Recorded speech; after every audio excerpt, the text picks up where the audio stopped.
வணக்கம், welcome to அமெரிக்கம் talkies. இன்னைக்கு Kantara chapter 1 படத்தோட ரிவ்யூ பார்க்க போறோம். வாங்க. நம்ம எல்லாருக்குமே தெரியும் இது ஒரு ப்ரீக்வல் மூவி. அதாவது இதுக்கு முன்னாடி வந்த காந்தாரா காலகட்டத்துக்கும் முன்னாடி என்ன நடந்தது அப்படிங்கிறது தான் இந்த படத்தோட கதை அப்படிங்கிறது நம்ம எல்லாருக்குமே தெரியும். பொதுவா இந்த ப்ரீக்வல், சீக்வல் இந்த மாதிரியான படங்கள் பார்த்தீங்கன்னா அதோட ஜானர் வந்து ஒரே மாதிரி தான் இருக்கும். உதாரணத்துக்கு பாகுபலி பார்ட் 1, பார்ட் 2லாம் பார்த்தீங்கன்னா ஹிஸ்டாரிக்கல் ஜானரு. ஸோ ஒரே ஜானர்ல தான் மெயின்டைன் பண்ணியிருப்பாங்க. பட் காந்தாரா பொறுத்த வரைக்கும் இதுக்கு முன்னாடி வந்த காந்தாரா வந்து ஒரு கமர்ஷியல் ஆக்ஷன் படம்னு சொல்லலாம். ஆனா இந்த காந்தாரா சாப்டர் 1 வந்து ஒரு மித்தலாஜிக்கல் ஃபேண்டசி மூவின்னு சொல்லுவேன். ஏன் மித்தலாஜிக்கல் ஃபேண்டசி மூவி அப்படின்னா இந்த படத்துல சாமி இருக்கு, பூதம் இருக்கு, மந்திரம் தந்திரம் எல்லாமே இருக்கு. எனக்கு இந்த படம் பார்க்குறப்போ சின்ன வயசுல பார்த்த இந்த மம்மீஸ், அப்புறம் இந்த லார்ட் ஆஃப் த ரிங்ஸ் அந்த மாதிரியான படங்கள் தான் ஞாபகப்படுத்துச்சு. பொதுவா இந்த விஷுவலி கிராண்டியர் படங்கள் இருக்குல்ல, நம்ம பாக்குறப்போ எல்லாமே பிரம்மாண்டமா பெருசு பெருசா காமிப்பாங்க. அதாவது ஒரு வார் சீக்வன்ஸ்னா ஒரு 10,000 பேர் சண்டை போடுற மாதிரி காட்டுவாங்க. இல்ல ஒரு பேலஸ் அப்படின்னா அதுல ஒரு பெரிய ஸ்டாச்சு இருக்கும், இல்ல பெரிய பில்லர்ஸ் காமிப்பாங்க. அந்த மாதிரியான விஷயங்கள்லாம் இந்த படத்துல இல்ல. பட் இருந்தாலுமே இது ஒரு விஷுவலி கிராண்டியர் மூவியா தான் வந்திருக்கு. எப்படி அப்படின்னா இவங்க அந்த செட்டில் போய் அந்த விஷுவலி கிராண்டியரான விஷயத்த கொண்டு வரவே இல்லை. இவங்க கதைக்கு தேவையான இடத்துல எங்கெங்கெல்லாம் விஎஃப்எக்ஸ் வருதோ அந்த விஎஃப்எக்ஸ்ல இந்த விஷுவலி கிராண்டியரான விஷயங்களை கொண்டு வந்திருக்காங்க. படத்துல நிறைய அனிமல்ஸ் எல்லாம் வருது. அதெல்லாம் தத்ரூபமா பாக்குறதுக்கு நேச்சுரலா அந்த படத்துல நடிச்ச மாதிரியே இருக்கு. விஎஃப்எக்ஸ் மாதிரியே தெரியல. என்ன விஷயம் நான் சொன்னா அது கொஞ்சம் ஸ்பாய்லர் ஆயிடும். உதாரணத்துக்கு சொல்லணும்னா நீங்க ட்ரெய்லர் பார்த்திருப்பீங்க. அந்த ஒரு காட்டுல வந்து நெருப்பு பரவி அப்படியே அந்த பஞ்சுருளி கடவுளோட விஷுவல்ஸ் வர மாதிரி காட்டுவாங்க இல்லையா? அந்த மாதிரியான விஷுவல்ஸ், அந்த மாதிரியான கிராண்டியர் விஷயங்கள் எக்கச்சக்கமா இந்த படத்துல இருக்கு. ஸோ விஎஃப்எக்ஸ் டீம் ஒரு பெரிய பெரிய பாசிட்டிவ் இந்த படத்துக்கு.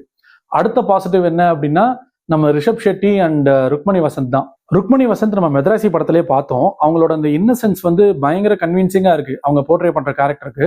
இந்த படத்துலயும் அதே மாதிரி தான். ரிஷப் ஷெட்டி பொறுத்த வரைக்கும் பயங்கரமான பெர்ஃபார்மன்ஸுங்க. அந்த மாதிரியான ஒரு பெர்ஃபார்மன்ஸ் வந்து நம்ம பார்ட் 1லே பார்த்திருக்கோம். அந்த சாமி அருள் கிடைச்சு அவர் பெர்ஃபார்ம் பண்ற அந்த சீக்வன்ஸ் வந்து ரொம்ப நல்லா பண்ணியிருப்பாரு.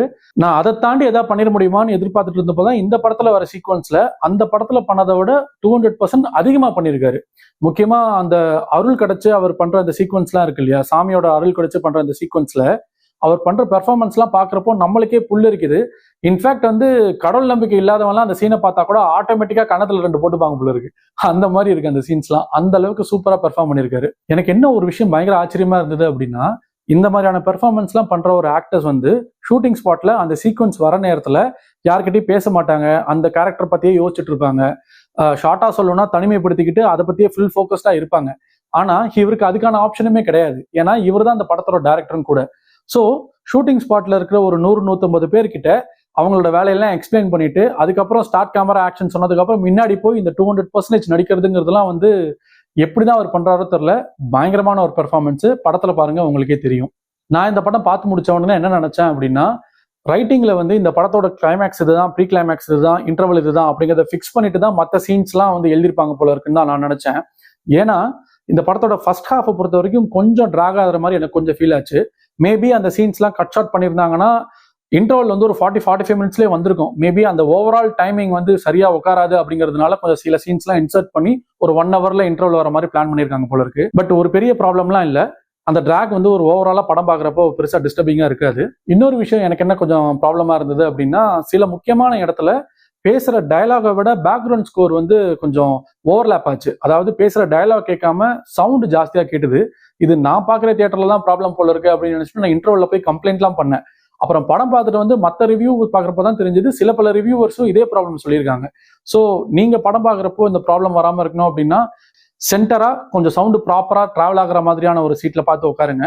ஸோ தட் உங்களுக்கு இந்த ப்ராப்ளம் வராது. ஸோ காந்தாரா சாப்டர் 1 விஷுவலி கிராண்டியரான ஒரு படம். இந்த படம்லாம் சரி டப்பிங் படம் தானே, ஓடிடியில் வந்தோடனே பார்த்துக்கலாம் அப்படிலாம் நினைக்காதீங்க.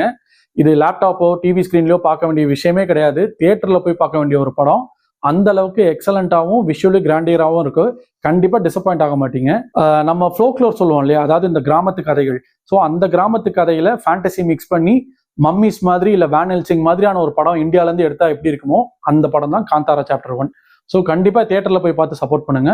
நான் வேற ஒரு வீடியோல உங்களை சந்திக்கிறேன். நன்றி, வணக்கம்.